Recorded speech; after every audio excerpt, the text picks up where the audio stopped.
အခုကတော့မီးပြတ်နေပါတယ်ဒါပေမဲ့လည်းအားရင်အားလို့ဗီဒီယိုလေးလောက်ရတာဆိုတော့ဗီဒီယိုလေးတစ်ပုတ်လုပ်ပါမယ်ဗီဒီယိုတစ်ပုတ်ဖန်တီးဖို့ဆိုတာကအရင်ဆုံးကိုလုပ်ချင်တဲ့ဗီဒီယိုအကြောင်းအရာကိုစဉ်းစားရတယ်ကိုဘာဗီဒီယိုဖန်တီးမလဲဆိုတဲ့အကြောင်းအရာ idea ရပြီဆိုရင်အဲ့ဒီအကြောင်းအရာနဲ့ပတ်သက်တဲ့ data တွေကို share ရတယ် data တွေစုပြီးတဲ့ခါကျရင်ကျွန်တော်တို့က script ရေးရတယ်အဲ့ script ကိုမှကျွန်တော်တို့ကအတန်တွေတွင်းရမယ်ပြီးရင်ကျွန်တော်တို့ video editing လုပ်ရမယ်အဲ့ဒါလေးအကုန်လုံးပြီးပြီဆိုတော့မှကျွန်တော်တို့က video တစ်ပုတ်ရတာဖြစ်ပါတယ် AI နည်းပညာတွေတိုးတက်လာတာနဲ့အမျှ video တစ်ပုတ်ဖန်တီးဖို့အတွက်ခေါင်းစဉ် idea လောက်ပဲရှိုံနဲ့ AI ကို video တစ်ခုလုံးအစအဆုံးဖန်တီးခိုင်းနိုင်ပါပြီဒီနေ့ video မှာတော့ YouTube short နဲ့ TikTok တို့မှာ video တင်ပြီးပတ်စံရှာဖို့ AI နဲ့ video တစ်ပုတ်လုံးဖန်တီးလို့ရတဲ့နည်းလမ်းလေးတစ်ခုကိုပြပြပေးတော့ပါမယ်ကျွန်တော်အခုပြပြမယ်နည်းပညာလေးက AI website တစ်ခုကိုအသုံးပြုပြီးလုပ်ရတာဖြစ်တဲ့အတွက်ကျွန်တော်တို့ laptop computer နဲ့လုပ်တဲ့အခါပို့ပြီးတော့အဆင်ပြေပါတယ်တကယ်လို့ကိုကဖုန်းနဲ့အသုံးပြုတာဆိုရင်ကျွန်တော်အသုံးပြုမဲ့ browser မှာ desktop site ကိုပြောင်းထားပေးဖို့လိုပါတယ် Chrome browser ရဲ့ search bar မှာကျွန်တော်အခုရိုက်ပြထားတဲ့ flicky.ai ဆိုတာလေးကိုရိုက်လိုက်ပါ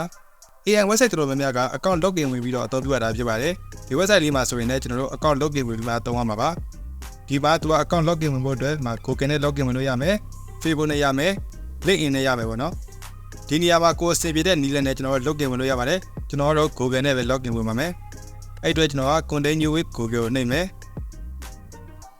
ဒီနေရာမှာကိုယ့်ရဲ့ Gmail နဲ့ချိတ်ဆက်ပေးလိုက်တာနဲ့ account ဖွင့်ပြီးသားဖြစ်သွားပါပြီဒ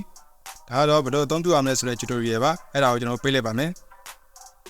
ဒါဆိုရင်တော့ Flicky AI website လေးကိုအသုံးပြုဖို့အတွက်ကျွန်တော်တို့ account login ဝင်တာပြီးသွားပါပြီဗီဒီယိုတွေစတင်ဖန်တီးဖို့အတွက်ကျွန်တော်ရဲ့ channel လေးကို subscribe လုပ်ရသေးရင် subscribe နဲ့ခဲ့ပေးပါဒါမှလည်းကျွန်တော်အခုလိုမျိုးဒီပညာအကြောင်းအရာတွေဝင်ပြတဲ့အခါမှာသိရှိနိုင်မှာဖြစ်ပါတယ်ဒီဗီဒီယိုလေးကိုအဆုံးထိကြည့်ပြီးတော့ကိုယ့်အတွက်ကြိုးစုံတစ်ခုရှိတဲ့တခုအသက်ပြသွားတဲ့ဆိုရင်ကျွန်တော်ရဲ့ဗီဒီယိုလေးကို like နဲ့ခဲ့ပေးလို့ရပါတယ် subscribe လုပ်ပေးတာ like နဲ့ခင်အားဖြင့်ကျွန်တော်ကိုအများကြီး support ပေးရရောက်ပါတယ် okay ဒါတော့ကျွန်တော်တို့ဗီဒီယိုလေးစတင်ဖန်တီးဖို့အတွက်ဒီအပေါ်တောင်းက new file ဆိုတာလေးနှိပ်ပါဒီအပေါ်ဆုံးက file တိုက်နေရာမှာကျွန်တော်တို့ကဗီဒီယိုဖန်တီးမှာဖြစ်တဲ့အတွက်ဗီဒီယိုလေးကိုကျွန်တော်တို့က on ထားမယ်ကျွန်တော်တို့ကအတိုင်းပဲတိတက်လို့ကျင်နေဆိုရင်တော့ audio only ကိုရွေးမယ်ကျွန်တော်တို့ကဗီဒီယိုဖန်တီးမှာဖြစ်တဲ့အတွက်ဗီဒီယိုရွေးမယ် language နေရာမှာကျွန်တော်တို့ရဲ့မြန်မာလိုလည်းဖန်တီးလို့ရပါတယ်ဒီမှာ Burmese ပါပါတယ်ဒါပေမဲ့ကျွန်တော်ကတော့အင်္ဂလိပ်လိုပဲထားမယ် file นี้နေရာမှာတော့ကျွန်တော်တို့ဖန်တီးခြင်းတဲ့ဗီဒီယိုရဲ့ tag တွေကိုပေးရမှာပဲကျွန်တော်ကတော့လောလောဆယ် AI ဗီဒီယိုလို့ပဲပြလိုက်ပါမယ်ဒီ aspect ratio နေရာမှာတော့ကျွန်တော်တို့ဖန်တီးခြင်းတဲ့ site ကိုရွေးပေးရမှာပါကျွန်တော်တို့က square ratio လို့ကျင်နေဆိုရင်တော့အပေါ် square 11ပုံမှန်ကျွန်တော် YouTube site ဆိုရင်တော့ကျွန်တော်60 ratio 9သွားမယ်ကိုကတော့ကျွန်တော်တို့က TikTok နဲ့ YouTube short တွေဖန်တီးမှာဖြစ်တဲ့အတွက် portrait 9 ratio 60ကိုရွေးပါမယ်ကျွန်တော်တို့က idea နဲ့စမှာဖြစ်တဲ့အတွက် start with idea ပဲထားပါမယ်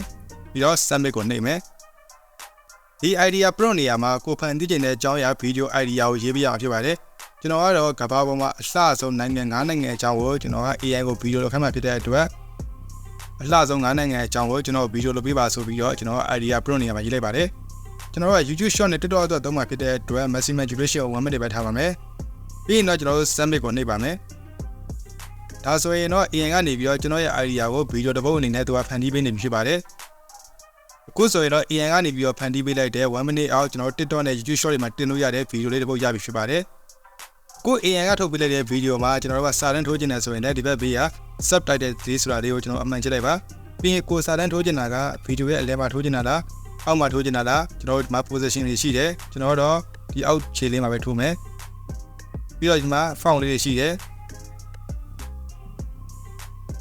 ကိုစာတန်းထိုးကျင်တဲ့ font လေးကိုရွေးပေးလိုက်ပါဒီမှာစာတန်းကိုအကြီးအသေးကျွန်တော်ရွေးလို့ရမယ်ကျွန်တော်တို့ media တော့ပဲထားမယ်ဒီမှာကျွန်တော်တို့ text color ထားလို့ရတယ်ကျွန်တော်တို့ဒီမှာအဝါအောင်လေးထားလိုက်မယ်ဒါဆိုရင်ဒီဗီဒီယိုလေးကိုကြည့်ဖို့အတွက်ကျွန်တော်တို့ဒီမှာ please နှိပ်လိုက်မယ်